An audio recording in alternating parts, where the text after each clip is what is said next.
Welcome to my YouTube channel. All movie explanation in Hindi. अपने father की मर जाने की खबर मिलने के बाद बेटा उन्हें मिलने के लिए जाता है। तब उसे पता चलता है कि उसके आसपास के सब लोग सस्पिशियस है। ये पूरा गांव का गांव ही सस्पिशियस है। अब उसे लगने लगता है कि ये मर्डर है। क्या ये मर्डर मिस्ट्री सॉल्व कर पाएगा? यही इस मूवी का प्रीमाइस है। आज की मूवी मॉस ये एक मर्डर मिस्ट्री है। बहुत ही ट्विस्ट एंड टर्न्स के साथ ये मूवी है और आपको हमेशा आपकी सीट के एज पर रखती है। तो चलिए इस सुपर्ब स्टोरी को एक्सप्लेन करना स्टार्ट करते हैं। इस मूवी के कैरेक्टर्स के नेम मैं बदल दूंगा। इसमें कोरियन कैरेक्टर्स है तो इनके नाम कंफ्यूजिंग हो सकते हैं। मूवी स्टार्ट होती है और हमें हैंग दिखाया जाता है। ये एक डिटेक्टिव होता है। एक बड़े इन्फ्लुएंशियल आदमी के साथ एक चर्च पर आया हुआ है। ये इन्फ्लुएंशियल आदमी एक आदमी के बारे में हैंग को बता रहा होता है। जिस आदमी के बारे में बात करते हैं इसका नाम होता है वॉल्टर। वॉल्टर इस चर्च में सब लोगों को शिक्षा देता है। अब प्रॉब्लम यह होता है कि ये जो सब लोग हैं ये इससे इन्फ्लुएंस्ड हो चुके हैं। उन्होंने उनकी सब जमीन जायदाद ये सब वॉल्टर के नाम कर दी है। ये जो चर्च का ओनर है इसे लगता है कि वॉल्टर कुछ ना कुछ तो गड़बड़ कर रहा है। हैंक इस सिचुएशन को हैंडल करे इसलिए उसने हैंक को बुलवाया होता है। हैंक भी एक करप्ट ही पुलिस ऑफिसर होता है। अगर कुछ पैसे मिल गए या लैंड मिल गए तो एक काम कर सकता है। ये डायरेक्टली वॉल्टर को जेल में डाल सकता है। और ऐसा ही होता है। हैंक वॉल्टर को क्वेश्चनिंग के लिए बुला लेता है और इसके बाद उसे जेल में डाल देता है। ये चर्च ओनर हैंक से बात कर रहा होता है। वो कहता है कि वॉल्टर बहुत ही इन्फ्लुएंशियल है। जो भी लोग उससे कनेक्ट हो जाते हैं ये सब उसके गुणगान गाने लग जाते हैं। तो लोगों से कुछ भी करवा सकता है। ये जो चर्च ओनर है ये भी इससे इंटिमिडेटेड होता है। हैंक उसे बोलता है कि जल्द से जल्द इस प्रिजन में ही मैं उसे मरवा दूंगा। अब हमें दिखता है कि वॉल्टर को एक आदमी मारने के लिए आता है। वो उस पर चाकू चलाता है पर वॉल्टर चू भी नहीं करता। बहुत सारे लोग इसे मारने की कोशिश करते हैं पर कोई भी इसे मार नहीं पाता। जब हैंक इसे पूछता है कि क्यों ये नहीं कर पा रहे तो ये सब कहते हैं कि हम ये काम नहीं कर सकते। वो भी अब वॉल्टर से इन्फ्लुएंस्ड हो चुके हैं। वॉल्टर को मारना इन्हें पाप लग रहा है। अब हैंक चिढ़ जाता है और वॉल्टर को इंटरोगेशन के लिए बुलाता है। वो कहता है कि तुम लोगों को भड़का रहे हो, ये तुम कैसे कर लेते हो? वॉल्टर कहता है कि ये सब रियलाइजेशन उन्हें खुद से ही होती है। हैंक उस पर बहुत ही चिढ़ गया होता है। वॉल्टर हैंक को कहता है क्या तुम मेरे लिए कुछ काम कर सकते हो? हैंक कहता है कि तुम्हारी कठपुतली नहीं हो, जो तुम जो कहोगे वो मैं कर दूंगा। वॉल्टर फिर भी उसका जो काम होता है ये हैंक को बता देता है। हैंक भी इससे इन्फ्लुएंस्ड हो जाता है और ये काम वो करने वाला होता है। एक लड़की थी जिसका कुछ लोगों ने रेप कर दिया था। इसके बाद इस लड़की को ही गांव के बाहर रहना पड़ रहा था। वॉल्टर ने हैंक को यह सब बता दिया है और हैंक को अब इन्हें पनिश करना है। इस लड़की के पास जो बाइबल होती है इससे इन सब लोगों के नाम पता चल जाता है। हैंक फिर इन सब लोगों को बहुत ही पनिश करता है। वॉल्टर की पनिशमेंट में एक जस्टिस हैंक को दिखाई देता है। हैंक अब इम्प्रेस्ड हो चुका है। हैंक को भी इसने इन्फ्लुएंस कर दिया था और इसने रियलाइज भी नहीं किया था। अब हमें दिखता है कि हैंक वॉल्टर से मिलने के लिए आता है। हैंक वॉल्टर से कहता है कि मैं पावर से लोगों को इन्फ्लुएंस करता हूँ। उनकी मर्जी नहीं होती फिर भी ज़बरदस्ती में उनसे काम करवाता हूँ। पर तुम्हारा वैसा नहीं है। तुम लोगों को जीत सकते हो। तुम्हें जो भी चाहिए वो सब तुम पा सकते हो। जैसा हमने देखा है कि हैंक एक करप्ट ऑफिसर है। इसे लैंड एटना वगैरह सब कुछ बहुत ही पसंद है। अगर ये वॉल्टर के साथ काम करेगा तो वॉल्टर लोगों को हैंडल करेगा और हैंक सब कुछ ज़मीन वगैरह ले लेगा। हैंक को जब वॉल्टर को अपनी टीम में शामिल करना होता है तो हैंक उससे कहता है तुम लोगों को बदल सकते हो। अगर सच में तुम्हें चेंज लाना है तो तुम कैदियों को लो और उन्हें बदल सकते हो। इनका प्लान होता है कि कुछ बुरे कैदी को लेंगे और उनके साथ एक जगह पर रहेंगे। उन्हें साल्वेशन का यानी कि मोक्ष का रास्ता वो दिखाएंगे। अब ये सीन यही खत्म हो जाता है और बहुत सारे साल अब गुजर चुके हैं ये में दिखता है। हैंक अपने आदमियों के साथ वॉल्टर के आ जाता है पर वॉल्टर अब बूढ़ा हो चुका था इसलिए वो मर चुका है। इसके बाद नेक्स्ट सीन में हम जॉन को देखते हैं। जॉन को डिवोर्स हो चुका है और उसकी नौकरी भी चली गई है। जॉन के ऊपर एक केस लगी थी। उसका जो प्रोसिक्यूटर था उसका नाम था माइक। माइक ने जबरदस्ती चार्जेस उस पर लगाए थे। उसे सिर्फ एक केस निपटाना था। जॉन जब माइक से बात करने गया तो माइक ने जो सब बोला उसका सब रिकॉर्ड जॉन ने कर लिया। यह रिकॉर्ड माइक के सुपीरियर को जॉन देकर चला गया। इसी वजह से माइक की अब बदली हो चुकी है। ये दोनों एक दूसरे से बात कर रहे होते हैं। एक दूसरे को बहुत ही हेट करते हैं। जॉन की वाइफ उसे छोड़कर चली गई है और उसका जॉब नहीं है तो माइक उसे चिढ़ाता है और जॉन माइक को चिढ़ाता है कि गाँव में तुम्हारी बदली हो चुकी है। ये कॉल यही खत्म हो जाता है। अब हमें दिखता है कि जॉन जो है ये एक्चुअल में वॉल्टर का बेटा है। वॉल्टर मर चुका है तो इस गाँव में वो आ जाता है। वो आकर अब हैंक को मिलता है। इस गाँव में वॉल्टर और हैंक रहते थे। इस गांव का हैंक अब चीफ बन चुका है। ये बहुत ही इन्फ्लुएंशियल है। जॉन अपनी फादर की डेड बॉडी देखता है और फिर खाना खाने के लिए नीचे आ जाता है। अब वो हैंक के साथ खाना खा रहा होता है। हैंक के साथ और 3 लोग होते हैं। ये वही कैदी है जिनको सुधारने की कोशिश कर रहे थे। अब ये सब भी मिडिल एज्ड हो चुके हैं। जब ये सब खाना वगैरह खा रहे थे तो वॉल्टर मर चुका है, तो वहाँ पुलिस ऑफिसर आए हुए होते हैं। वॉल्टर की डेथ के बारे में ज़्यादा इन्वेस्टिगेशन नहीं करने वाले। ये बूढ़ा हो चुका था तो इसी वजह से मरा है, ये वो जॉन को कहते हैं। जॉन बोलता है कि तुम्हें ऑटोप्सी वगैरह ये सब चीज़ें करनी चाहिए, पर ये मना कर रहे होते हैं। हैंक को लगता है कि जॉन इसे जाने ही नहीं देने वाला, तो हैंक इन्फ्लुएंशियल है, इसलिए ऑफिसर को कहता है कि तुम सब अब चेकअप कर लो। डॉक्टर को कल बुलवाया जाता है। डॉक्टर सब छानबीन करता है तो कंक्लूजन देता है कि एक नेचुरल डेथ थी। हैंक अब जॉन से बातें करता है। वो कहता है कि तुम इस सब चीज़ें कर कर हम सब लोगों को अनकंफर्टेबल महसूस करा रहे हो, यहाँ कुछ भी गड़बड़ नहीं हुई है। जॉन को अभी भी लगता है कि यहाँ कुछ ना कुछ तो गड़बड़ है, इसलिए अब वो कुछ दिन इस गांव में रुकना चाहता है। हैंक के अंडर एक कैदी था जिसका नाम है भोला। तो भोला ये न्यूज़ आकर हैंक को कहता है इनके लिए प्रॉब्लम हो सकती है, पर फिर भी हैंक इसके लिए प्लेस दे देता है। ये भोला जॉन को कहता है कि तुम यहाँ अब रुकने वाले हो, पर फिर भी तुम इस गांव को डिस्टर्ब कर सकते हो। इस गांव में कोई भी चेंजेस हुए तो इस गांव को डिस्टर्ब कर सकते हैं। जॉन को कुछ ये समझ में नहीं आता। जॉन एक स्टोर में रह रहा होता है। वहाँ पर एक लड़की होती है जिसका नाम होता है जेन। ये इस स्टोर को संभालती है और इस स्टोर के पीछे ही जॉन रह रहा होता है। रात में जॉन देखता है कि जो सब प्रिजनर्स थे ये इस लड़की के पास आते हैं। अब इससे पता चलता है कि ये सब रात में चलता है, इसी वजह से भोला उसे कह रहा था कि कोई भी चेंजेस गांव में हुए तो उसे डिस्टर्ब कर सकते हैं। जॉन घर की मरम्मत करने के लिए कुछ सामान लेता है, इंटरनेट कैफे पर जाता है। ये सब जब चीज़ें हो रही होती है ये सब हैंक को पता चलती रहती है। अब जॉन ज़्यादा ही इंटरफेयर कर रहा है तो हैंक उसे रात में डिनर के लिए बुलाता है। उसे वो कहता है कि जाने से पहले ये तुम्हारा अच्छा सा डिनर है। जॉन कहता है पर मैं यहाँ से जाने वाला नहीं। ये सब इस पर बहुत ही चिढ़ जाते हैं। ये सब उसे समझा रहे होते हैं कि तुम यहाँ नहीं रह सकते। सिटी का लाइफ और गांव का लाइफ अलग अलग है। तुम यहाँ क्या करोगे, तुम कैसे रहोगे। जॉन कहता है कि फादर की लैंड है, वहाँ मैं खेती कर सकता हूँ। उसका डिसीजन पक्का होता है और उसे कोई भी चेंज नहीं कर पा रहा। तो हैंक कहता है कि ठीक है, तुम्हें यहाँ रहना है तो तुम रह सकते हो। इसके बाद रात में हम देखते हैं कि जॉन माइक को कॉल करता है। माइक प्रोसिक्यूटर ही है। जॉन उससे कहता है कि मेरे फादर मर चुके हैं, उनके नाम पर बहुत सारी लैंड थी, पर अब वो सब ट्रांसफ़र हो चुकी है। ये सब हैंक के नाम पर ट्रांसफ़र हो चुकी होती है। जॉन को जो सब लग रहा है ये वो माइक को कहता है। इन दोनों में दुश्मनी होती है, पर फिर भी माइक प्रोसिक्यूटर है तो इसके बारे में कुछ कर सकता है। जॉन जब माइक से बात कर रहा होता है तब हमें दिखता है कि हैंक का एक आदमी उसके घर के नीचे आ जाता है। उसके बेसमेंट से कुछ चीज़ें निकाल कर वो ले जा रहा होता है। जॉन जब देखने के लिए जाता है तब उसे कुछ भी नहीं मिलता। बेसमेंट से सब डॉक्यूमेंट्स वगैरह लेकर हैंक का आदमी वहां से निकल जाता है। अब जॉन की प्रॉब्लम यह है कि जॉन को पता है कि यहाँ कुछ तो गड़बड़ है, पर उसके पास सबूत वगैरह कुछ भी नहीं है।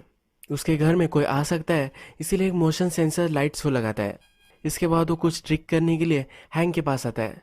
जॉन हैंक से कहता है मेरे फादर के डॉक्यूमेंट्स देख रहा था, उस डॉक्यूमेंट्स में अगर उन पर कुछ डेब्ट वगैरह हो तो मैं चुकती कर सकता हूँ। इस डॉक्यूमेंट को लेकर मुझे आपकी हेल्प चाहिए। ये डॉक्यूमेंट्स मुझे उनके घर में मिले थे। हमें पता है कि हैंक का आदमी ही वॉल्टर के घर पर डॉक्यूमेंट्स लेने के लिए गया था। अब जॉन ने कहा है कि डॉक्यूमेंट्स अभी भी वहाँ है, तो हैंक अब चिंतित हो जाता है। यह सब जॉन का प्लान होता है। हैंक का आदमी रात में उस घर में आ जाता है। जॉन जगा ही हुआ होता है और उसे स्पॉट कर लेता है। जॉन अब अच्छी सी बेसमेंट की तलाशी लेता है। इस बेसमेंट में उसे एक अंडरग्राउंड टनल मिलता है। इस टनल से वो आगे जाता है तो हैंक के एक आदमी का घर पर वो पहुंच जाता है। यहाँ पर हैंक और उसका आदमी ये दोनों बातें कर रहे होते हैं। हैंक का आदमी हैंक को जॉन सब कुछ जो विलेज में कर रहा है इस सब की रिपोर्ट दे रहा होता है। यह सब जॉन सुन लेता है। जॉन अब फिर से बेसमेंट में आ जाता है। वहाँ आने के बाद उसे एक टेप रिकॉर्डर मिलता है। इसमें उन कैदियों की गवाही होती है जो अब हैंक के साथ रह रहे हैं। इसमें से एक जो होता है उसने 7 लोगों को जिंदा जला दिया होता है और इसमें एक आदमी ने मर्डर किया होता है। हैंक ने इन दोनों को डील दी थी। ये सब अब जाकर विलेज में रहने वाले हैं। वॉल्टर को हैंक के प्लान के बारे में कुछ भी पता नहीं था। हैंक जैसा कह रहा है ये सब करने के लिए वॉल्टर रेडी था। अब हमें फिर से प्रेजेंट दिखाया जाता है और माइक अब सब इन्वेस्टिगेशन हैंक ही कर रहा है। अब इसे पता चलता है कि हैंक के नाम पर 23 मिलियंस की लैंड है। ये जो लैंड थी ये सब वॉल्टर ने हैंक के नाम पर की थी। अब माइक को भी सस्पिशियस आता है और अच्छे से अब वो इन्वेस्टिगेशन करने के लिए लग जाता है। अब नेक्स्ट दिन आता है। जॉन को टनल मिला है तो टनल जिस रूम में जाता है उस रूम में वो पहुंच जाता है। यह हैंक के आदमी का रूम होता है। यहाँ उसे कुछ पेपर वर्क मिल सके, कुछ एविडेंस मिल सके, इसके लिए वो ढूंढ रहा होता है। तभी वहाँ हैंक का आदमी आ जाता है। इसके पास आता है और इसके कंधे पर सर रखता है। यह कहता है कि तुम्हें क्या लगता है, तुम्हारे फादर को हमने मारा है, अभी के अभी तुम यहाँ से निकल जाओ। जॉन यहाँ से जा नहीं रहा होता तो एक कील लेता है और वो जॉन के पेट में डाल देता है। जॉन बहुत ही इंजर्ड हो जाता है। इसे मारने के लिए और एक बार एक कील उसके पेट में घुसाता है। जॉन नीचे गिर जाता है। हैंक का आदमी एक एक्स लेता है, उसे वो मारने वाला होता है। तभी जॉन वहां से भागने लग जाता है। ये भागते भागते जंगल में आ जाता है। जंगल में एक डीप वैली होती है। इस वैली के पास ये दोनों आ जाते हैं। अब जॉन के पास कहीं भी जाने का कोई भी वे नहीं है। अब हैंक का आदमी उसके पास आता है, उसे मारने वाला होता है, तो जॉन उसे फाइट करता है और इस वैली में हैंक का आदमी गिर जाता है और मर जाता है। हैंक भोला के साथ होता है और उसके आदमियों को ढूंढ रहा होता है। ढूंढते ढूंढते जंगल में आता है और उसे उसके आदमी की बॉडी मिल जाती है। जॉन को जख्म हुई थी वो हाइड कर देता है। हैंक को बॉडी मिली है, उसके पास वो आ जाता है। जॉन कहता है कि मैं घूम रहा था और मुझे कुछ आवाज़ सुनाई दी। हैंक को शक जाता है ये माइक ने ये किया होगा। जॉन डायरेक्टली हैंक के आदमी के घर पर पहुंच जाता है। वहां पर उसका ब्लड वगैरह पड़ा हुआ है, ये सब वो क्लीन करता है। हैंक भी यहाँ पहुंच जाता है। इससे पहले कि वो जॉन को स्पॉट कर सके, जॉन टनल में घुस जाता है और अपने घर पहुंच जाता है। अब नेक्स्ट सीन में हमें दिखता है कि जॉन माइक को कॉल लगाता है। उसे जो सब हुआ है इसके बारे में उसे कहता है। उसे पूछ रहा होता है क्या तुम हैंक की इन्वेस्टिगेशन कर रहे हो। माइक कहता है कि मैं तुमसे क्यों ऑर्डर लूँ, तुमने मेरा पूरा करियर ख़त्म कर दिया है। जॉन फिर डिसअपॉइंटेड हो जाता है और कहता है कि अब मैंने एक मर्डर किया है, मैं अपने आप को अब पुलिस के हवाले कर दूंगा। माइक बोलता है कि ऐसा मत करो, मैं हैंक पर इन्वेस्टिगेशन मैंने स्टार्ट कर दी है और अगर तुम्हें कोई पकड़ना चाहता है तो वो मैं ही हूँ। एक ना एक दिन कहीं ना कहीं तो मैं तुम्हें पकड़ ही लूंगा। जॉन और माइक एक दूसरे को हेट करते हैं, फिर भी एक दूसरे को हेल्प करते रहते हैं। जिस तरह से फ्रेंड्स होते हैं इसी तरह से इनकी रिलेशनशिप होती है। अब हम देखते हैं कि हैंक के आदमी का फ्यूनरल चल रहा होता है। यहाँ पर और एक कैदी होता है जिसका नाम होता है हिटमैन। यह भी हैंक के लिए काम करता है। हिटमैन कहता है कि मुझे पता है कि जॉन ने किया है, वो जॉन को मारना चाहता है। हैंक कहता है कि तुम उसे जाने दो, मैं अपने हाथों से उसे मारना चाहता हूँ। जब ये दोनों बात कर रहे होते हैं तो पीछे से जॉन भी आता है। हैंक वहां से चला जाता है और हिटमैन और जॉन एक दूसरे से बात करने लग जाते हैं। हिटमैन कहता है तुम्हारे फादर के बारे में तुम्हें कुछ पता करना है, जो भी तुम्हें पता करना है वो सब कुछ मैं तुम्हें बता सकता हूँ, तुम रात में मेरे घर में आ जाओ। उससे कहता है कि सब कुछ पता करने के बाद तुम्हें इस गांव से निकल जाना पड़ेगा। हिटमैन को जॉन को जल्दी से जल्दी इस गांव से बाहर निकालना होता है। हमें पता है कि हैंक को जॉन के बारे में सब कुछ इन्फॉर्मेशन अवेलेबल है। हैंक और माइक एक दूसरे के एनिमी है, ये भी उसे पता है और वो माइक से मिलने के लिए आता है। हैंक जो है ये बहुत ही इन्फ्लुएंशियल है, सब पॉलिटिशियंस वगैरह ये सब इसकी मुट्ठी में होते हैं। अगर वो चाहे तो माइक को फिर से वो प्रमोशन दिला सकता है। वो माइक के पास आकर जॉन को किसी भी चीज़ में अंदर डालने के लिए बोल रहा होता है। माइक कहता है कि वो मेरा शिकार है, उसे कोई भी हाथ नहीं लगा सकता, उसे अगर कुछ करना होगा तो मैं ही करूँगा। माइक अब जॉन को प्रोटेक्ट कर रहा होता है। रात में हम देखते हैं कि जॉन जब हिटमैन से मिलने के लिए आता है तो हिटमैन और ये दोनों फाइट करने लग जाते हैं। हिटमैन जॉन को बहुत मारता है और उसे एक पोल से बंधा देता है। हिटमैन उसे मारने के लिए कुछ टूल्स लेने के लिए जाता है। जॉन के पास एक लाइटर होता है, ये लाइटर वो घास में डाल देता है। जिस हाउस से वो बंधा हुआ है ये लकड़ी का बना हुआ है। आग लगने से यह सब हाउस जलने लग जाता है। जब हिटमैन घर के पास आता है तो घर में उसकी सब कुछ चीज़ें होती है, उसके इंपॉर्टेंट डॉक्यूमेंट्स होते हैं। ये सब लेने के लिए वो अंदर जाता है। जब ये अंदर जाता है तो जॉन को हेल्प करने के लिए जेन वहाँ आ जाती है, उसे वो पोल से छुड़वाती है और जब हिटमैन अंदर होता है तो उस पर सब लकड़ियाँ वगैरह गिर जाती है, वो जलकर वहीं मर जाता है। जब हैंक इस सब को देखता है तो उसे बहुत ही बुरा लगता है। जेन जॉन को लेकर अब गांव से बाहर जा रही होती है। जेन कहीं दिख नहीं रही तो हैंक जेन को कॉल करता है। जेन सब कुछ सच सच बता देती है कि उसके साथ जॉन है। हैंक उसे जल्दी से घर आने के लिए कहता है।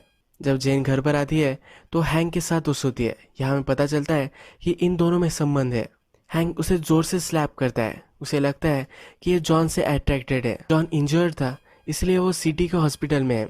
हॉस्पिटल में विलेज का ऑफिसर जो हैंक के लिए काम करता है वो अब जॉन को लेने के लिए आता है। जॉन को फिर से विलेज में लेकर जाने वाला है और उसके साथ वो कुछ भी कर सकते हैं, इसलिए जॉन अब माइक को कॉल लगा देता है।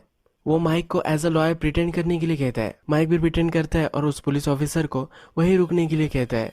माइक फिर थोड़े समय बाद वहाँ आ जाता है और जॉन को बचा लेता है। माइक के पास हैंक के बारे में बहुत सारी इन्फॉर्मेशन अब अवेलेबल है। माइक अभी भी ये जो पूरी सिचुएशन है इसे समझ नहीं पा रहा, इसीलिए अब वो जॉन के साथ विलेज में आ जाता है। विलेज में आने के बाद हैंक इससे बात करता है। वो उसकी मदर कहाँ रहती है इसके बारे में उसे कहता है। हैंक माइक को सलाह देता है तुम्हारी मदर का जो फ्लैट है ये तुम जल्दी से बेच दो वरना वहाँ सेमेटरी आने वाली है। इसे धमकी दे रहा होता है या उसने हैंक का माना नहीं तो उसकी मदर को मार डालेगा। माइक कहता है तुमसे डरता नहीं और ये वहाँ से चला जाता है। नेक्स्ट सीन में हम देखते हैं कि जॉन के घर पर माइक होता है। ये सब सिचुएशन फिगर आउट कर रहा होता है। तभी हैंक का आदमी जो भोला है ये वहाँ मिलने के लिए आता है। इसके सब फ्रेंड्स मर चुके हैं, इसे डर लग रहा होता है कि जॉन इसे भी मार देगा। ये सब कन्फ्यूजन करने लग जाता है। ये कहता है कि हैंक मुझे जो सब बताया था वही मैं करता था, यह बताने बताने में कह जाता है कि हैंक जो है ये सब पॉलिटिशियन को पैसे देता है, लोगों से जबरदस्ती वो लैंड बाय कर लेता है, उन्हें पूरे पैसे भी ये नहीं देता। ये जो सब कैदी है जो हैंक के साथ रह रहे हैं ये वही काम करते हैं, लोगों को जाकर डराना धमकाना और उनकी सब लैंड ले लेना। हैंक पकड़ा ना जाए इसलिए सब पॉलिटिशियंस को पैसे देकर आता है। माइक का पुलिस कमिश्नर है, इसे भी वो पैसे देता है। अब हम देखते हैं कि भोला जब इनसे बात कर रहा होता है तो हैंक टनल में होता है, सब बातें इनकी सुन रहा होता है। नेक्स्ट डे हैंक भोले को बुलाता है, उसे कहता है कि तुम मेरी सब कुछ सुनते थे, मैं जो सब तुमसे कहता था वो बिना क्वेश्चन के तुम करते थे, मैं कभी कभी तुम्हें मारता था पर तुम्हारा इनोसेंस प्रिजर्व करने के लिए ही मैं करता था। हैंक और भोला ये दोनों एक ऊंची जगह पर होते हैं तो हैंक वहां से उसे गिरा देता है। दूसरे दिन जॉन जब ये डेड बॉडी देखता है तो माइक को कॉल लगाता है, वो कहता है कि अब वो बदला लेने वाला है, अब सिर्फ आग के बदले आग ही होगा। माइक उसे समझा रहा होता है पर ये समझता नहीं। जॉन गुस्से में अब हैंक के पास आ जाता है। हैंक खाना खा रहा होता है। हैंक उसे कहता है तुम्हें मेरी स्टोरी जाननी है, उसे बैठने के लिए बोलता है। अब हमें फ्लैशबैक में हैंक, वॉल्टर और जो कैदी है जब वो विलेज में आ गए थे तब क्या हुआ था ये दिखाया जाता है। जब ये सब यहाँ आ गए तो वॉल्टर इन्फ्लुएंशियल था ही, तो वॉल्टर के इन्फ्लुएंस में इस गांव के सब लोग आ गए। वॉल्टर की वजह से हैंक और सब आदमियों को सब वेज ही खाना पड़ता था। हैंक को ये पसंद नहीं आता था। हैंक उसकी मर्जी के खिलाफ जाकर कुछ भी खाकर आता था। वॉल्टर ने जब इससे बात करनी चाहिए तो हैंक बोला कि जो सब लोगों के साथ हम रह रहे हैं ये सब डेविल है, हम इसे चेंज नहीं कर सकते, हमें इन्हें खुश रखना पड़ेगा। वॉल्टर को लगता है कि इन आदमियों को अभी भी वो चेंज कर सकता है। वो एक कैदी के पास जाता है, उसे कहता है कि किस तरह के आदमी तुम बनना चाहते हो। ये कैदी इस चीज़ को समझता नहीं और जिस तरह से है उसी तरह से वो रहना चाहता है, यानी कि वॉल्टर अब किसी को भी बदल नहीं पाएगा। इसके बाद हैंक लोगों के पास जाता है, उनकी जो सब ज़मीनें होती है ये ज़बरदस्ती वो ले लेता है। ये जो सब इलीगल चीज़ें वो करता है तो वॉल्टर का काम होता है कि लोगों को शांत रख पाए, और वॉल्टर ये सही से कर भी रहा होता है। जब हैंक ज़बरदस्ती से लैंड ले रहा होता है तो वॉल्टर ये देख लेता है। वॉल्टर अब इसे कुछ भी बोलता नहीं पर रात में वो हैंक को मारने के लिए आता है। हैंक सावधान हो जाता है। सब कैदी ये देख लेते हैं कि वॉल्टर का कहते हैं कि तुम हमसे कुछ भी डिफरेंट नहीं हो। अब यही उनको जो स्टोरी बता रहा होता है ये स्टॉप कर देता है। उसे बोलता है कि जो सब तुम्हारे फादर के साथ हुआ था ये सब मैं तुम्हें बताऊंगा, पर अब मैं टायर्ड हूँ, तुम कल आना। इसके बाद हम देखते हैं ये माइक जो सब इन्वेस्टिगेशन कर रहा होता है, इस इन्वेस्टिगेशन में उसे बहुत सारे ट्रबल आता है। हैंक के ऊपर जो सब फाइल्स है इनको जब वो एक्सेस कर रहा था तो इसका उसे एक्सेस नहीं मिला, ऊपर से भी इसका प्रेशर बढ़ रहा है। ये केस उसे छोड़ने के लिए सब उसे प्रेशराइज कर रहे हैं। माइक ये केस छोड़ सकता है पर तभी उसे मिलने के लिए जेन आती है। जेन आकर उसे कहती है कि क्या तुम्हें चर्च के बारे में पता है, इस चर्च में इंसिडेंट हुआ था, यह हमें आगे पता चलेगा। जॉन जब घर पर होता है तो उसे भी मिलने जेन आती है, उसे और भी चीज़ों के बारे में कहती है। फ्लैशबैक में हमें दिखाया जाता है कि वॉल्टर अपने सन यानी कि जॉन को कॉल करता है। जॉन उससे कुछ भी बात नहीं करना चाहता क्योंकि जॉन को छोड़कर वॉल्टर चला गया था। जॉन को देखने के लिए भी कभी वॉल्टर नहीं गया था। जॉन और वॉल्टर में अच्छी एक रिलेशनशिप नहीं थी, पर फिर भी वॉल्टर उसके फादर थे। जो सब वो कर रहा था अपने फादर के लिए ही कर रहा था। वॉल्टर ने जेन को हेल्प की थी। जेन का जिन लोगों ने रेप किया था इन सबको उसने पनिश किया था। जेन भी वॉल्टर के साथ ही आ चुकी थी और उसी गांव में रहती थी। एक रात जेन के पास हैंक आया। हैंक ने उसे बोला कि अब वो वॉल्टर को मारने वाला है। उसे पूछता है कि पूरा गांव मेरे साइड पर है, पर फिर भी तुम क्यों वॉल्टर के साइड पर हो। जेन कहती है कि उसने मुझे बचाया है। हैंक कहता है कि तुम्हें तो मैंने बचाया था। जेन बोलती है कि तुमने तो सिर्फ रिवेंज लिया था, एक्चुअल में मुझे तो वॉल्टर ने ही बचाया था। हैंक फिर जेन को ब्लैकमेल करता है। वो कहता है कि वॉल्टर को मैं मार दूंगा पर तुम उसे बचा सकती हो। हैंक अब जेन से रिलेशनशिप रखने लग जाता है। हैंक के जो सब आदमी है वो भी रात में जेन के पास आते हैं। जॉन को भी ये सब सुनकर बुरा लगता है। रात में हम देखते हैं कि जॉन और जेन ये दोनों हैंक के पास आ जाते हैं। हैंक ने उन्हें बुलवाया था। अब जॉन को उसके फादर के साथ क्या हुआ है ये पता चल सकता है। जॉन के पास नाइफ होती है पर हैंक के पास गन होती है। वो जॉन पर ये गन लगा रहा होता है तभी पुलिस ऑफिसर सब वहाँ आ जाते हैं। माइक पर प्रेशर होता है वहाँ नहीं जाए पर फिर भी वो वहाँ पहुँच जाता है। माइक हैंक को कहता है कि तुम अंडर अरेस्ट हो।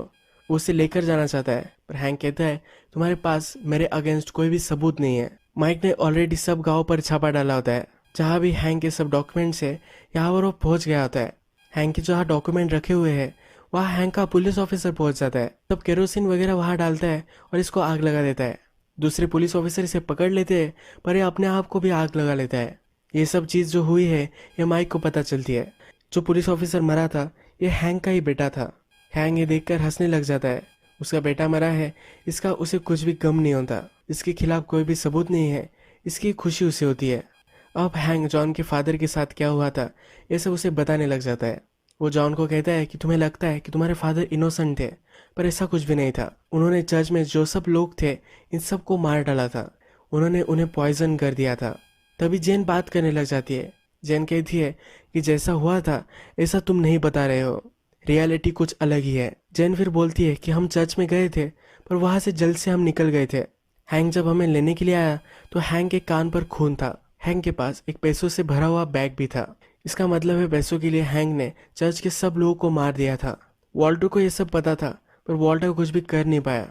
जब वो हैंक को देखता था तो उसे गिल्टी महसूस होता था। अब जेन हैंक से कहती है कि तुम्हें क्या लगता है तुम्हारे सब जो डॉक्यूमेंट्स थे, जो सब इलीगल एक्टिविटी थी, ये सिर्फ उसी गोडाउन में थी? उसके पास और भी कुछ डॉक्यूमेंट्स होते हैं जिससे हैंक को गिल्टी करार दिया जा सकता है। हैंक के पास अब और कोई भी चाल नहीं होती। वो सबको बाहर जाने के लिए कहता है। वो कहता है कि वो रेडी होना चाहता है। इसके बाद सब बाहर चले जाते हैं और वो अपने आप को गोली मार लेता है।